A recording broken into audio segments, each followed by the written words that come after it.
Ini narasumber kita siapa? Saya tahan, karena ini sangat spesial. Jadi buat teman-teman, please jangan lupa untuk like, comment, and subscribe channel kita udah pastinya. Channel kita apa namanya? Jangan lupa Digital Evangelist Movement. Jadi pastikan jadi orang yang pertama selalu mendapat notifikasi dari uploadan pertama kami. Oke, so don't go anywhere.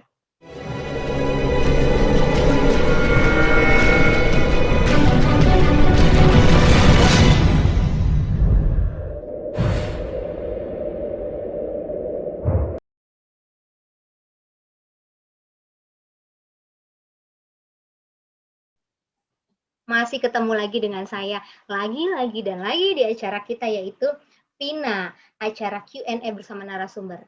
Kalau sebelum-sebelumnya saya sudah jalan-jalan ke daerah Sumatera, nah kali ini saya mau jalan-jalan ke daerah mana? Nanti kita tanya. Sebenarnya mau kemana? Karena dia pengalamannya sudah di berbagai daerah.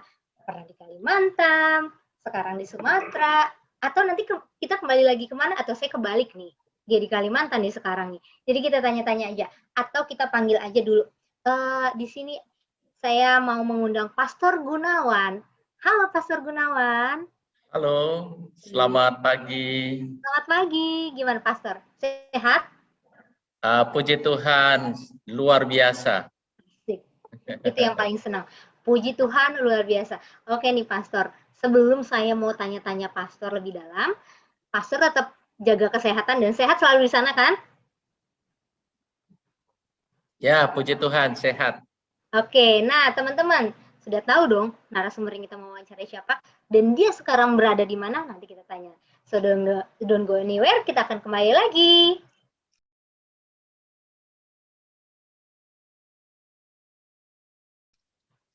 Oke, ketemu lagi dengan pastor kita yaitu Pastor Gunawan Purba. Halo Pastor. Halo. Sudah siap ya? Sudah tanya jawab ini? Kalau udah tanya boleh. Oke nih Pastor, sekarang Pastor lagi berada di mana? Di suatu pulau yang kecil. Asik. Suatu pulau yang kecil yang nantinya mungkin akan menjadi ibu kota. Nah, apa tuh kira-kira? Ya.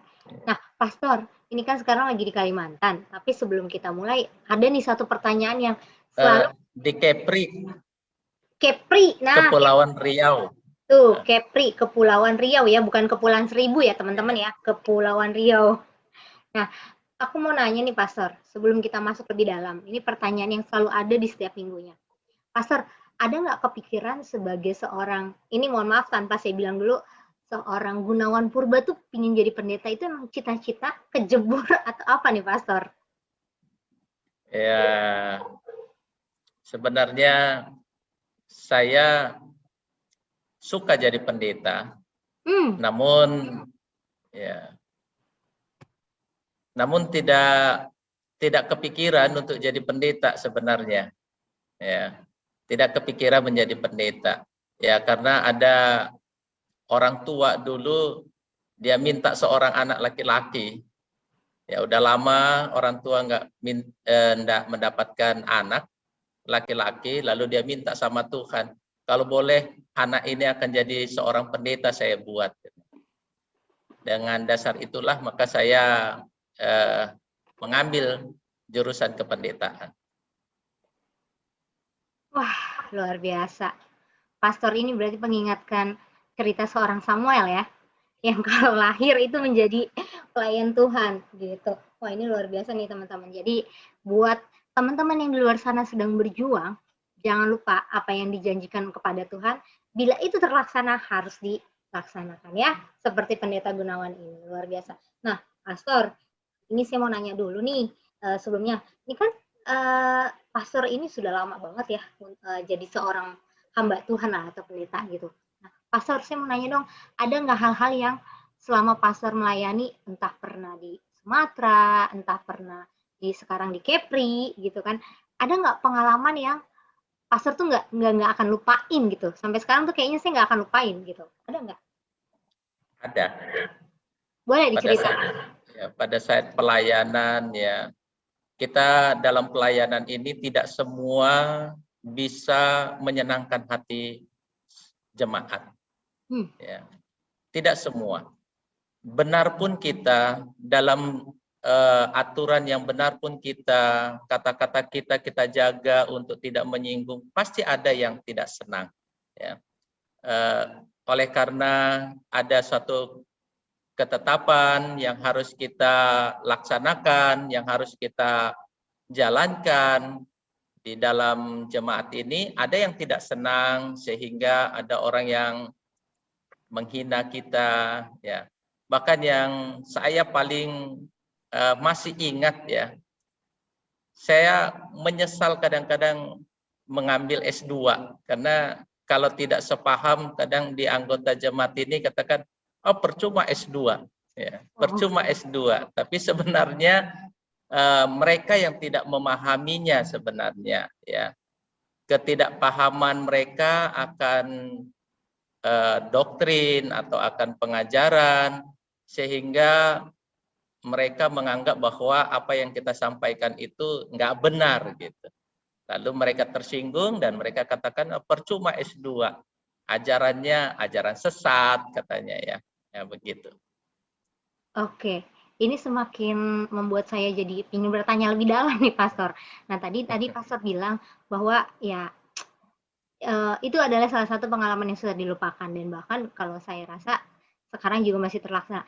Sebenarnya Pastor kalau masalah penginjilan atau memberitahukan seseorang mengenai kebenaran itu yang untuk zaman sekarang yang efektif itu seperti apa sih Pastor? Apalagi sekarang lagi masa-masa pandemi kayak gini nih. Ya, kita harus bersahabat, ya. Kita harus dekat dulu dengan mereka. Kalau kita menjalin hubungan dekat dengan mereka, mereka nyaman bersahabat dengan kita, maka apa yang kita akan sampaikan mereka akan terima. Tetapi kalau kita hanya sekedar just say hello, mengunjungi mereka, lalu berdoa, mereka menganggap bahwa kita itu mau menggarap. Ya. Saya punya pengalaman ketika saya berjalan dari rumah ke rumah untuk menyampaikan kebenaran, ya mereka katakan, kamu pendeta Advent kan? Kamu mau menggarap ya? Kamu mau menjadikan orang Advent ya? Begitu. Lalu saya katakan, oh tidak, saya tidak menggarap. Saya tidak mau Bapak menjadi anggota gereja Advent. Saya hanya menyampaikan kabar kebenaran. Ya, walaupun hari itu sampai sebatas itu, namun saya berusaha untuk mendekatinya, bersahabat terlebih dahulu, ya, sehingga dia merasa nyaman. Wah, ini semakin menarik ya Pastor ya. Tapi ini sebelum kita lanjut nih ke pengalaman-pengalamannya Pastor, ini ada satu pertanyaan yang menarik saya. Tapi sebelumnya kita akan istirahat sejenak ya, biar Pastor juga bisa istirahat karena banyak sekali yang harus kita sampaikan. Jadi jangan kemana-mana, tetap stay tune di channel kita.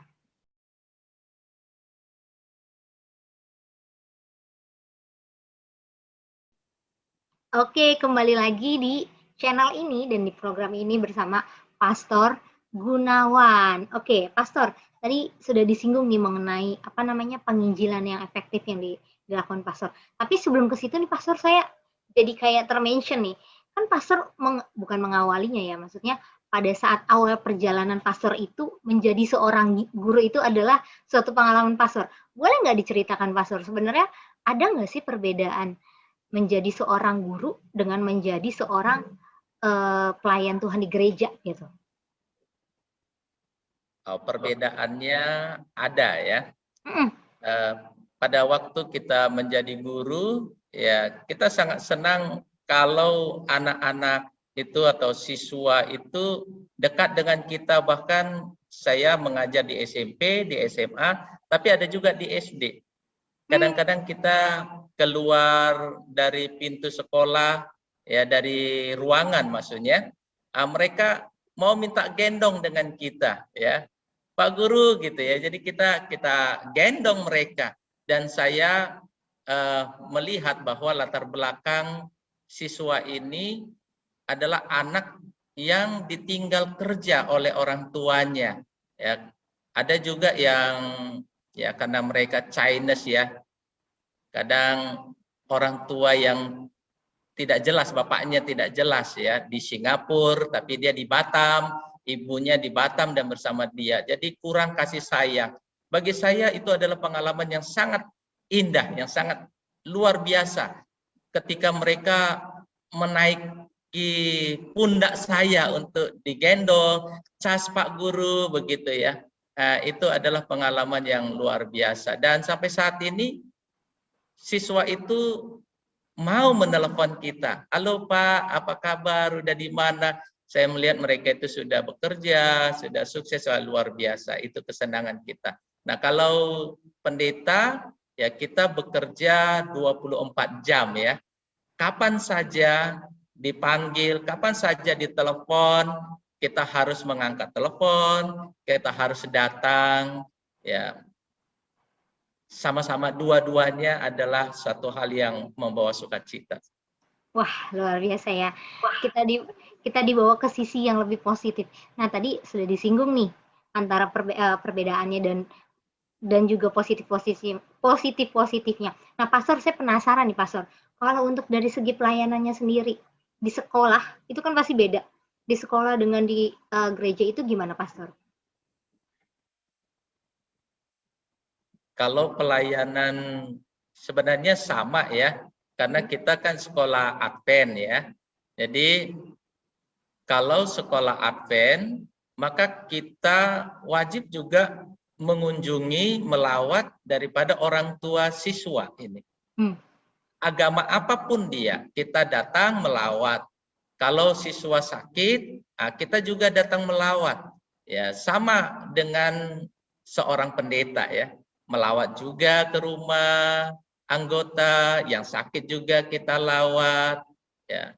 Kita juga berikan ya, karena saya guru agama ya. Jadi sepertinya tidak jauh beda pelayanan saya sebagai pendeta di jemaat dengan sebagai guru ya. Oke, terima kasih Pastor. Nah, tadi Pastor sudah menyinggung sedikit nih mengenai bahwa tadi dicerita sebagai seorang guru ternyata ada seorang anaknya orang tuanya jauh daripada anak-anaknya. Nah, ini kan sama aja menceritakan sedikit pengalaman Pastor yang pernah di Batam, pernah juga di Sumatera Utara, terus juga mungkin saat ini juga di Riau. Nah, sebenarnya ada nggak sih Pastor perbedaan daripada bentuk penginjilan mereka sendiri? Tiap daerah itu ada perbedaannya nggak sih Pastor? Atau memang sama aja sebenarnya? Sebenarnya metodenya sama ya. Oh, metode, Harus oke. bersahabat terlebih dahulu, sama saja. Cuman ya kalau di Kepri ini mayoritas sepupu kita Muslim. Kita juga harus bisa beradaptasi dengan mereka ya, dengan tidak melakukan hal-hal yang mereka tidak pahami ya, perbedaan-perbedaan tapi kesamaan-kesamaan. Tapi kalau kita di lingkungan, saya pernah di Tapanuli, lingkungan mayoritas Kristen, ya pasti sudah lebih berbeda pembawaan kita dalam menyampaikan pekabaran Injil itu. Oke. Tapi sama-sama harus bersahabat terlebih dahulu. Ini yang saya suka dari Pastor ini selalu menggunakan tuh dengan tenang banget pembawaannya ya. Selalu tenang dalam menjelaskan bahwa metodenya sama, hanya beda situasinya mungkin ya. Nah, Pastor, tadi sudah disinggung bahwa kalau untuk di Kepri sendiri itu lebih banyak saudara kita gitu, istilah kata tetangga kita. Nah, sedangkan untuk perkembangan Advent itu sendiri di sana tuh udah segimana sih, Pastor? Ya, kita masih baru sebenarnya, gereja kita masih 2 tahun diorganisir. Ya. Wow. Jadi masih sangat baru dan sedang masih menjajaki persahabatan.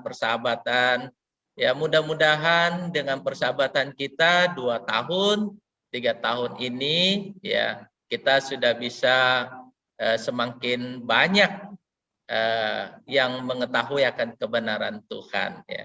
Jadi masih awal kita mencoba untuk menginjil ke yang lebih luas. Oke, kita akan doakan ya teman-teman ya untuk layanan di sana. Ternyata saya baru tahu ya, masih ada yang baru diorganisir ya, dan itu tantangannya besar sekali. Nah, Pastor, ini karena saya baru tahu nih Pastor, sebenarnya saya ingin bertanya sih Pastor, kalau untuk penginjilan apa berarti kalau untuk segi penginjilan di sana baru, bagaimana untuk cara cara menarik bukan menarik jiwa sih ya. Saya lebih tepatnya mengenalkan kebenaran itu gitu. Apakah masih dengan metode yang pastor bilang door to door atau gimana tuh pastor? Ya, kita pergi menginjil dari rumah ke rumah. Lalu kalau ada saudara-saudara kita yang susah hidupnya, ya apalagi terdampak COVID, maka kita mencari solusi di gereja apa yang bisa kita buat bagi mereka. Ya kita memberikan sembako, kita memberikan bantuan yang bisa kita uh, buat untuk memberikan dia nyaman lah ya, memberikan dia oh ini sahabatku, inilah keluargaku begitu. Jadi walaupun dia Muslim, ya kami pernah mendatangi keluarga Muslim beberapa dan ada juga yang Buddha. Mereka meneteskan air mata dan mereka katakan inilah saudaraku, inilah keluargaku begitu. Jadi dengan metode itu maka apa yang kita sampaikan pasti mereka akan menerimanya. Karena mereka sudah menganggap bahwa kita itu adalah keluarganya. Dan kalau ada orang yang mengatakan, oh itu Kristen itu mau mengkristenkan orang Muslim begitu ya. Karena ada banyak isu seperti itu. Gereja di sini tidak boleh pakai pamflet gereja. Akan disuruh bongkar itu gereja. Jangankan itu, spanduk saja kalau kita bikin spanduk KKR akan diturunkan. Tapi dengan cara itu mereka akan membela, oh bukan, itu saudara kita, itu sama dengan kita. Begitu. Jadi saya mengimbau anggota jemaat, mari kita rangkul saudara-saudara kita.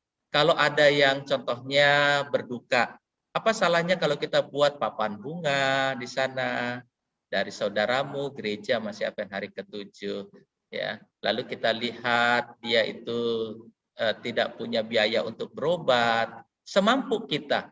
Kami di sini hanya ya gereja memang 25 anggota ya. 25 anggota gereja baru diorganisir. Tapi paling banyak itu adalah anak-anak anggota. Kalau kakak hanya 7 kakak saja di Karimun ini. Jadi apa yang bisa kita lakukan di Karimun ini, mari kita lakukan untuk dapat membawa hal yang positif di tengah-tengah masyarakat. Bahwa kita ini bukan orang asing gitu ya, kita ini saudara, kita ini punya persamaan dan kita penyembah Tuhan yang sama. Terima kasih. Wah, saya suka sekali dengan statement pastor yang terakhir. Kalau kita ini adalah penyembah Tuhan yang sama. Itu yang susah didapatkan dan susah dilakukan ya untuk kita semua. Nah, tadi pastor sudah menyinggung nih, kalau untuk ibadah sendiri di sana masih online atau offline ya pastor? Kita sudah offline ya. Offline hanya 2 bulan saja kita berhenti di bulan 2 dan 3. Setelah itu sampai sekarang kita beribadah di gereja. Oh, oke. Nah, itu pastor berarti hanya 2 bulan atau 3 bulan atau ibarat kata pernah merasakan yang namanya online. Apa sih pastor perbedaan dari masing-masing ya? Masing-masing, saya nggak bilang iman.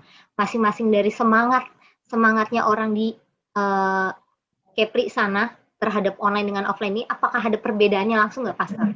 Ya, berbeda, sangat berbeda ya. Kalau kita di rumah nonton Hope Channel, ya kadang kita serius, lalu datang anak lari ke sana, lari ke sini, ada yang membuka kulkas lah, ada yang makan lah pada waktu khotbah begitu ya. Tapi kalau di gereja pasti lebih solemn. Ya, pada waktu ibadah semuanya tenang mendengarkan dan mengikuti ibadah itu. Tidak ada yang makan, tidak ada yang mondar-mandir seperti itu. Jadi sangat berbeda. Lebih hidup ibadah di dalam gereja bersama-sama. Pasti dong, karena kan juga di Alkitab dikatakan bahwa kan lebih baik di rumah Tuhan kalau ibadah itu. Wah, ini semakin menarik nih pastor. Saya banyak banget ini sekali pertanyaan, tapi sebelumnya biarkan kita istirahat sejenak karena banyak sekali yang akan lewat ini. Jadi buat teman-teman yang menyaksikan acara ini, please kalian jangan lupa untuk like, comment, dan subscribe channel ini ya. Jadi orang yang pertama, so don't go anywhere. Dan oke, kita akan kembali lagi dan kita masih dengan Pastor Gunawan. Oke, Pastor, kita langsung aja nih ke pertanyaan selanjutnya. Tadi Pastor ngebahas tuh bukan hanya penginjilannya, tapi ada juga himbauan kepada para jemaat. Mungkin nggak hanya jemaat pastor, jemaat siapapun.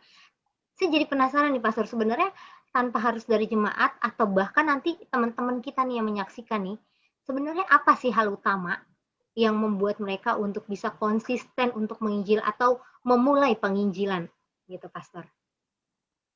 Ya. Yang pertama, kita harus menanamkan pemahaman kepada anggota jemaat bahwa menginjil itu bukan harus menerangkan isi Alkitab. Oh, okay. Bukan harus mengetahui semua isi Alkitab. Tidak. Jadi penginjilan itu adalah apa pola hidup kita dari kebenaran itu yang dapat dilihat oleh orang lain. Nah, dengan kita bertutur kata yang baik, kata-kata kita, pandangan kita kepada orang lain adalah hal yang positif, nah, itu membawa mereka kepada kebenaran. Jadi itu terlebih dahulu ya. Lalu yang kedua, kita harus sampaikan bahwa semua penginjilan ini adalah berpusat pada Yesus. Hidup aja seperti Yesus. Kalau hidup seperti Yesus, maka kita akan dipenuhi oleh Roh Kudus Tuhan. Tuhan akan ajari kita apa yang mau kita lakukan. Dengan sendirinya kita akan dituntun. Jadi jangan takut. Jangan takut untuk memulainya, begitu. Nah, yang ketiga, jangan ada dalam pikiran kita ketika kita menginjil, kita mau menjadikan mereka Advent. Dia akan dibaptis, gitu ya. Penginjilan gereja kita bukan orang lain dibaptis atau menjadi anggota gereja kita, bukan. Tetapi penginjilan gereja kita adalah menyampaikan kebenaran kepada orang lain agar orang lain juga dapat menghidupkan kebenaran itu, ya. Ada seorang bapak katakan begini, kamu menginjil, kamu mau menjadikan saya Advent. Coba bayangkan pendeta, kalau semua orang HKBP, Katolik, Islam ini jadi Advent, muat enggak gereja itu? Nah, lalu saya katakan, ya benar yang Bapak katakan. Jadi saya menyampaikan kebenaran adalah supaya Bapak sebagai HKBP, sebagai Buddha, sebagai Islam, gereja-gereja yang lain, menyampaikan kebenaran itu di tempat yang sama. Jadi kalau semua denominasi atau umat Tuhan menghidupkan kebenaran itu, ya, maka Tuhan akan dimuliakan, ya. Jadi orang Advent nggak ada di surga, HKBP nggak ada di surga, GPDI nggak ada di surga, Islam nggak ada di surga, Hindu nggak ada di surga. Yang ada di surga adalah umat Tuhan yang menuruti akan kehendak Tuhan, menghidupkan kebenaran Tuhan. Jadi kalau dia di Muslim tapi dia menghidupkan kebenaran Tuhan, terpuji nama Tuhan, maka kita semuanya akan menjadi pewaris kerajaan surga, ya. Dan yang keempat, saya katakan apa yang kita dapat sampaikan kebenaran itu. Apa yang kita tidak dapat sampaikan, kasih tahu sama pendeta. Jikalau kita sudah bersahabat dengan mereka, sampaikan sama mereka, boleh tidak kalau pendeta saya mau datang berdoa. Berdoa ke rumah, ya, bukan menerangkan Alkitab. Berdoa ke rumah. Pasti orang akan senang untuk didoakan. Siapapun orangnya akan senang didoakan. Ya, kita datang ke sana, bersahabat dan berdoa. Terima kasih. Wah, ini seru sekali. Pengalaman pastor ini enak sekali. Saya juga menjawabnya bahwa teman-teman itu dilatih yang paling utama harus tahu dulu penginjilan itu apa. Tidak harus keluar kota, tidak harus penginjilan di dalam kota, tapi harus tahu dulu penginjilan itu apa. bukan berarti pastor di sini dimaksudkan tidak harus tahu tentang Alkitab, tidak, tetap harus tahu, tapi jangan seribet itu untuk pemahaman nih pastor. Ini luar biasa nih pastor. Saya jadi terbuka lagi nih untuk mengenai metode penginjilan itu. Nah, tadi pastor sudah utarakan mengenai penginjilan. Nah, ada nggak sih pastor waktu pastor melakukan ini di Kepri nih, di daerah pastor yang sedang melayani, ada nggak hambatan terbesar selain daripada tadi kan pastor udah singgung, ini kamu mau mengkristenkan Kristen gitu. Nah, apa sih yang pastor lakukan di situ? Defense seperti apa sih atau respon seperti apa sih supaya untuk membantu teman-teman yang ada di luar sana juga siap mentalnya jika menghadapi penyangkalan seperti itu? Ya, saya mau memberitahukan juga ya, kalau di Kepri ini ada Persatuan Pendeta-Pendeta, namanya BKSG ya, Persatuan Pendeta-Pendeta di Karimun. Nah, ketika kita berkumpul dengan mereka, mereka juga selalu katakan, ya, jangan saling mencuri domba satu dengan yang lain. Ya.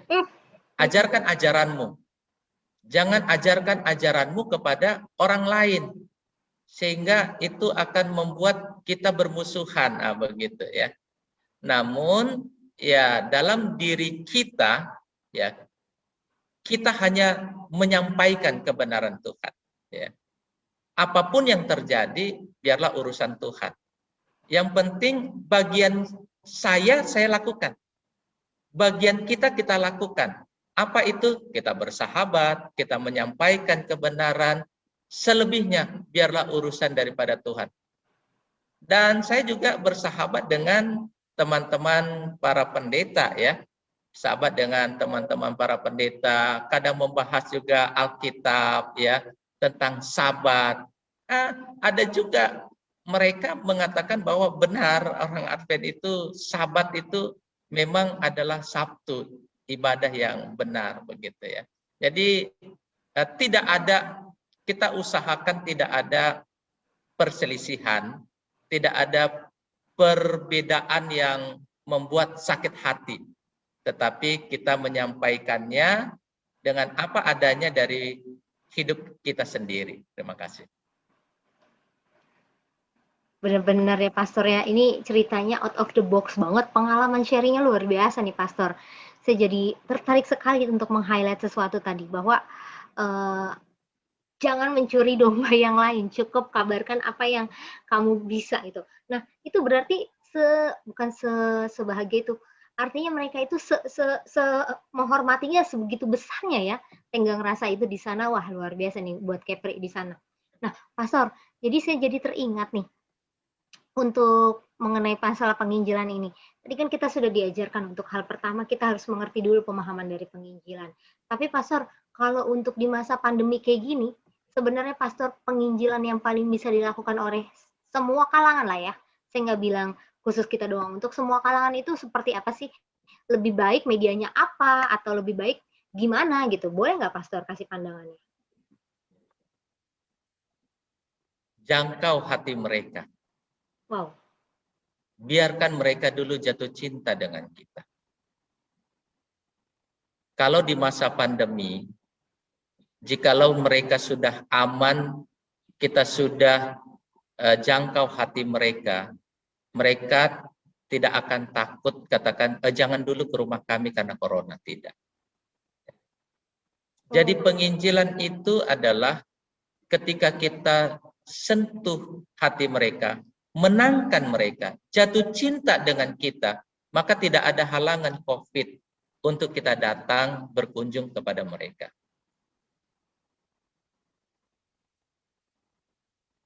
Oke, berarti apapun pandemi tidak pandemi sebenarnya kalau kita sudah membuat untuk mereka membuat jatuh cinta sama kita itu bisa terlewati ya. Tetap dengan protokol yang ada. Wah, ini luar biasa sekali. Memang jadi menurut Pastor media yang paling utama itu adalah kita secara langsung ya, directly ya. Iya. Bagus. Luar biasa Pastor. Jadi semakin motivasi banyak banget nih Pastor. Nah, tadi Pastor sudah menceritakan nih Pastor bahwa waktu perjalanan Pastor banyak sekali ada masa-masa yang tidak bisa terlupakan. Boleh dong Pastor, saya penasaran ini. Apa yang ngebuat Pastor tuh bisa survive sampai sekarang? Maksudnya ya awal awal sebagai pelayan Tuhan itu kan tidak mudah gitu. Apa pastor sudah menceritakan titik terendahnya, apa yang ngebuat pastor tuh akhirnya give up gitu? Give up. Jadi stand up, sorry. Jadi stand up gitu, pastor. Setelah saya tamat tahun 2003 ya, lalu saya jadi guru di Batam sampai tahun 2008. Lalu anggota jemaat ini katakan, aduh sayang sekali kalau kamu jadi guru. Ya, memang kita aktif di KPA pada waktu itu di gereja Batam, Teratai, ada 22 KPA. Hanya malam Sabat dan malam Minggu saja kita berhenti ya di rumah. Selebihnya itu kita melakukan KPA. Nah, mereka melihat bahwa ini sayang sekali kalau hanya sebatas jadi guru saja. Lalu mereka mensupport menjadi seorang pendeta ya. Kami menikah tahun 2007 ya, bulan Juni. Kami lama tidak mendapatkan seorang anak ya. Hampir 6 tahun. Lalu seorang bapak katakan, keluarlah dari guru. Jadilah seorang pendeta. Kamu akan dapatkan seorang anak. Ya. Lalu motivasi inilah yang saya pikirkan, lalu saya cerita kepada istri. Ya. Dan saya katakan kepada istri, saya mau ke surga. Saya mau lebih baik. Mungkin dengan saya melayani menjadi seorang pendeta, maka saya bisa menjadi lebih baik. Ya, saya lebih dekat dengan Tuhan. Ya, kalau guru kita hanya sebatas jam 1, jam 2, ya, tapi kalau seorang pendeta pergumulannya luar biasa, banyak sekali ya. Ya, kadangkala kita katakan dalam hati, Tuhan, saya punya anak, cukuplah saya pendeta. Hanya sayalah yang merasakan bagaimana hati seorang pendeta itu, kesusahan seorang pendeta itu. Jangan kepada anak saya, begitu ya. Nah, tapi semakin lama saya sadari bahwa seorang pendeta itu kuncinya hanya sederhana. Seberapa sering dia datang untuk berdoa kepada Tuhan, maka semuanya akan sukses gitu ya, semuanya akan berjalan dengan baik. Saya punya pengalaman yang membuat saya sampai saat ini ya barangkali sulit untuk dilupakan. Kalau ada masalah di gereja, saya tidak bisa tidur. Mata ini mau tertutup, tapi pikiran saya jalan terus. Apa yang mau saya lakukan? Ya. Pada waktu saya diberi kesempatan mengambil S2, ya, saya tanyakan kepada dosen saya, masalah saya begini, saya katakan begitu. Lalu dia katakan, ya, kamu tidak percaya sama Tuhan, kamu tidak beriman. Oh, saya terpukul ya, tidak beriman, saya katakan begitu. Ya, seandainya ada masalah, kamu serahkan sama Tuhan, kamu tertidur dengan nyenyak, besok pagi mungkin Tuhan akan kasih jawaban kamu. Tapi kamu tidak percaya sama Tuhan. Ya, jadi saya mulai belajar bahwa dengan seorang pendeta pasti sudah lebih banyak bergumul pada Tuhan.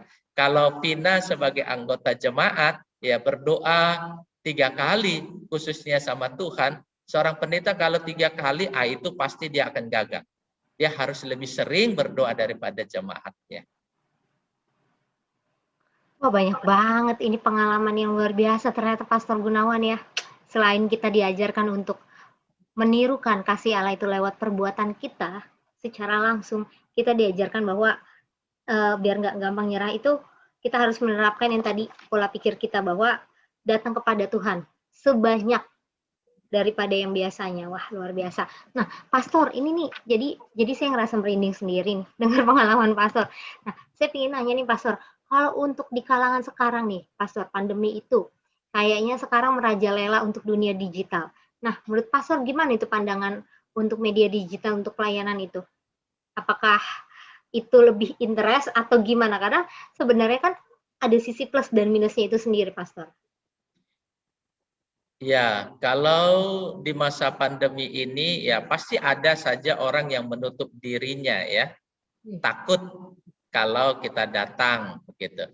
Dengan pakai seperti Zoom atau media televisi ya, internet, maka akan terjangkau ya. Ini suatu hal yang sangat positif ya, terjangkau ya.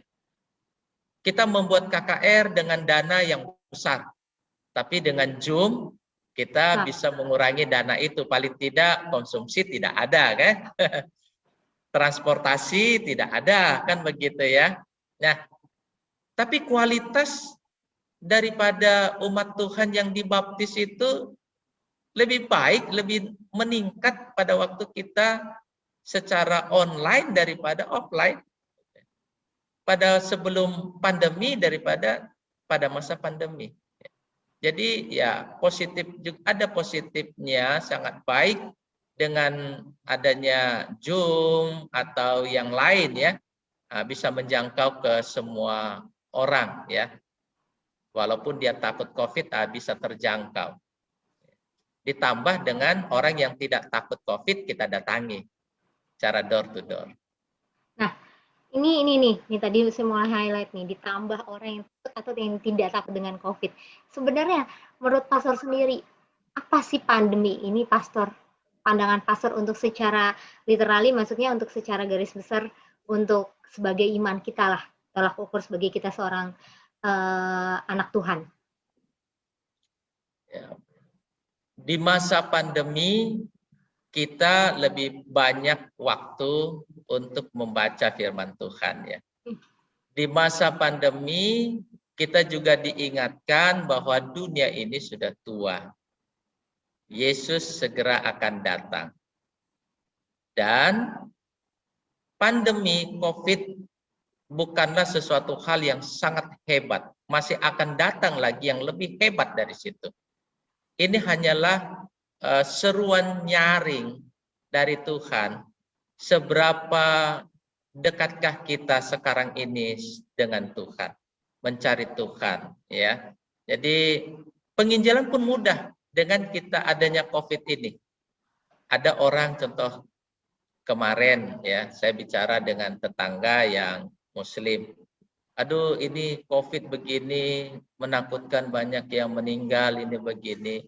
Lalu saya katakan, iya, mari kita cari Tuhan, kita dekatkan kepada Tuhan, hidup kita. Maka Tuhan akan memberikan hidup yang terbaik. Kalaupun kita mati, tapi kalau kita sudah benar, kita akan masuk surga. Kualitas daripada Yesus tidak melihat seberapa lama kita hidup, tapi seberapa dekat cepatnya kita datang kepada Tuhan. Ya. Akhirnya dia menerima akan hal itu. Oh iya, kalau begitu pergi sana. Tarawih saya katakan, dia tersenyum.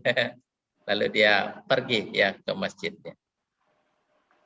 Wah, dibilang katanya pergi sana, artinya toleransinya di sini ada lagi ya, bahwa ini bukan suatu pikiran yang negatif, tetapi untuk menjadikan kita tetap aware. Wah, pastor ini menarik sekali, pastor, untuk pada hari ini sharingnya. Tapi nih, sebelum kita lanjut, kita akan saksikan yang mau lewat sebentar lagi. Jadi, buat teman-teman jangan kemana-mana, pastikan masih di kita ya, acara kita ya. So, don't go anywhere.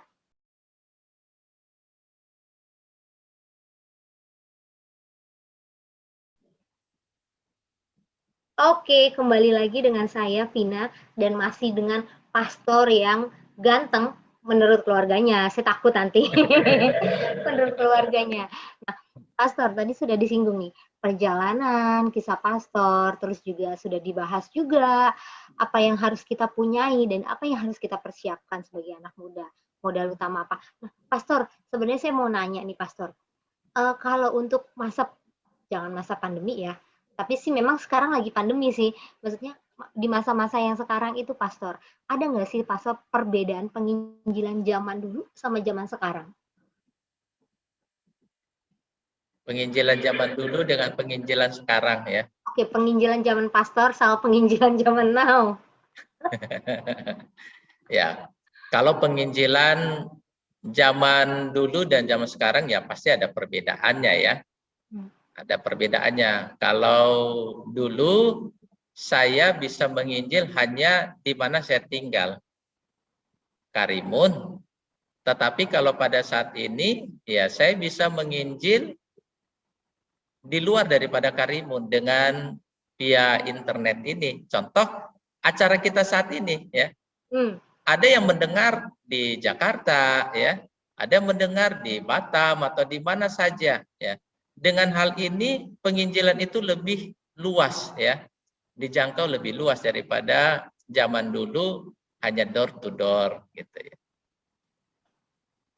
Berarti tetap mengikuti perkembangan zaman ya, Pastor ya. Ya. Ini luar biasa. Nah, Pastor, tadi kan Pastor sekarang lagi pernah jadi seorang guru nih, Pastor. Pernah jadi seorang guru. Sebenarnya nih, ini secara sisi kita aja nih, Pastor. Buka-bukaan hanya khusus di channel ini. Mana yang lebih enak nih, Pastor, jadi seorang guru atau pelayan Tuhan? Kalau enaknya untuk santai, lebih enak guru. Oh, oke. Masuk jam 8, pulang jam 2. Oke. Ya. Kalau di gereja 24 jam. Kapan saja kita diminta, kita harus lakukan. Ya, artinya kita punya waktu itu 24 jam untuk anggota jemaat ya.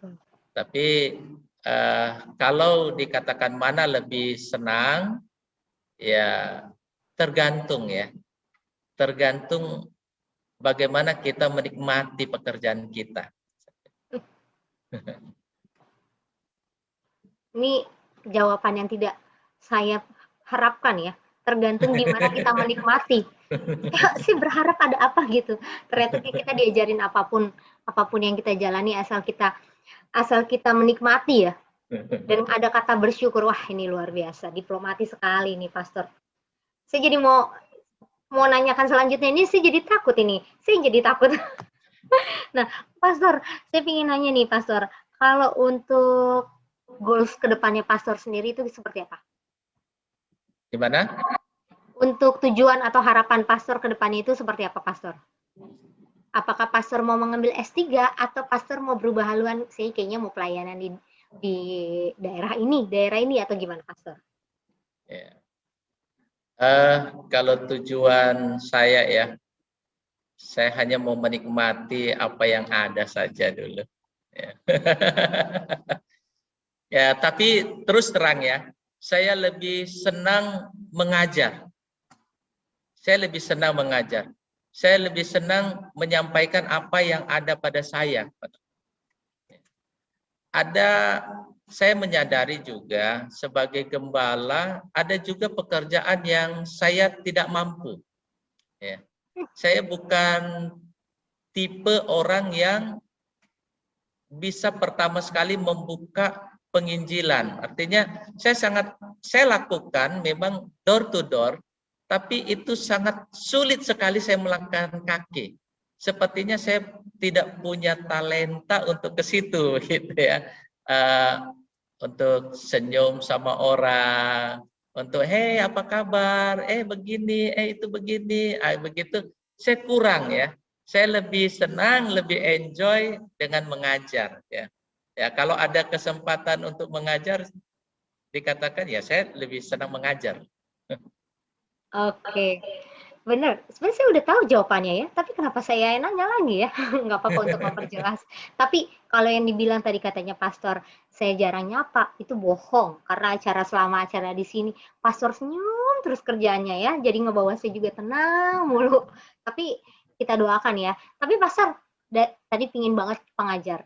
Berarti kepikiran nggak pastor kalau pingin jadi dosen gitu? Jadi dosen tidak ya. Kok tidak? Kan ngajar pastor. Saya paling senang ya, tapi cuman tidak ada di dunia ini barangkali tidak ada yang saya cita-citakan itu. Saya lebih senang contohnya dipanggil, ada ini tolong ajar, saya ajar gitu. Ya, kegembalaan itu saya masih ada kekurangan lah. Tapi kalau mengajar ya, tapi kalau dibilang kamu mau jadi dosen, oh welcome aja, saya senang saja gitu ya. Tapi cuma saya pikirkan mungkin nggak ada itu ya. Kita nggak tahu, Pastor. Kita nggak tahu. Kan harapan itu selalu ada. Tapi ini sih senang sekali ya. Satu pelajaran yang saya dapat dari semua narasumber yang ada adalah bahwa seorang pastor Gunawan menyadari keterbatasannya gitu, bahwa saya pikir seorang pendeta itu sudah it's on top gitu, maksudnya sudah semuanya it's perfect gitu untuk menjangkau, sudah siap mental, tapi ternyata ada juga yang membuat agak sedikit, ya sih cuma manusia biasa kalau untuk dalam hal perorangan itu harus benar-benar bergumul. Wah, luar biasa sekali, Pastor. Nah, Pastor, oke, nanti kita doakan untuk kedepannya. Nah, Pastor, boleh nggak kasih satu statement terakhir buat teman-teman yang mungkin saat ini sedang menonton, jadi pada saat mereka menonton, mereka benar-benar termotivasi untuk apapun, mau masa pandemi atau tidak pandemi ini tidak menjadi batu sandungan atau tidak menjadi penurunan iman mereka, Tuhan. Penurunan iman mereka dalam mencari Tuhan. Ya. Yang pertama, kita harus menyadari bahwa apa yang Tuhan telah berikan kepada kita sebenarnya sangat bermanfaat kepada orang lain. Walaupun sebenarnya kita tidak merasakan bahwa itu sangat besar manfaatnya. Di dalam diri kita jauhkanlah merasa diri pintar, benar, ya. Tetapi yang terpenting adalah lakukan saja apa yang benar. Tidak semua orang bisa menyenangi kita. Tidak semua orang bisa sepaham dengan kita. Tetapi yang penting adalah apa yang kita bisa lakukan, apa yang kita pandang baik, lakukanlah itu. Menjadi berkat bagi orang lain. Bukan menumpang untuk mendapatkan berkat dari orang lain. Senyum kita adalah berkat bagi orang lain. Berkat itu bukan saja materi, tetapi penting juga materi. Kalau ada dari kita, kita kasihlah. Ya. Tapi kalau tidak ada, dengan kata-kata kita yang positif, dengan kita menenangkan hati orang yang sedang galau, itu juga sudah menjadi berkat. Semua orang bisa menjadi berkat dari apa yang Tuhan telah berikan di dalam hidupnya. Wah, ini semakin ternyata seorang pastor ini benar-benar ya semua ada passionnya sendiri ya, Pastor ya.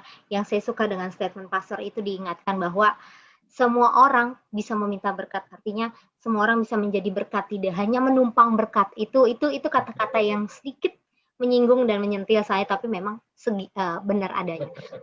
Oke nih Pastor, aduh sayang banget karena waktu kita terbatas, padahal banyak banget pertanyaan yang pingin saya banget gali, tapi karena keterbatasan waktu, jadi kita harus akhirin Pastor. Jadi terima kasih ya Pastor ya, sekali lagi seru sekali sebenarnya pembicaraan kita ini, tapi waktunya berakhir. Mungkin semoga aja kita semua umurnya panjang, kita dikasih kesempatan lagi, bahkan mungkin gak hanya online tapi offline nanti kita ketemu ya Pastor ya. Dan semoga Pastor juga diberkati dengan ini, dengan pelayanan yang Pastor lakukan. Diberkati ke depannya sama keluarga Pastor juga. Ya, terima kasih Vina. Tuhan Yesus memberkati. Oke, terima kasih Pastor. Nah, buat teman-teman acara kita sudah sampai di sini nih. Tapi sebelumnya saya mau ngasih pesan dulu nih buat pendeta yang di luar sana, mau kalian pendeta senior atau pendeta yang masih muda sekalipun, jangan takut, bagikan kalian punya motivasi, bagikan pengalaman kalian. Itu adalah menjadi berkat. Karena tidak hanya kalian punya berkat, tapi kalau tidak dibagikan atau menumpang, itu sama aja bohong ya. Jadi gunakan berkat yang ada. Jadi kalau kita kita undang kalian, jangan pernah menolak ya. Berkat itu nggak boleh ditolak. Jadi akhir kata buat teman-teman di luar sana, tetap tebarkan kasih, bagikan iman dan setia sampai Tuhan Yesus datang. Terima kasih.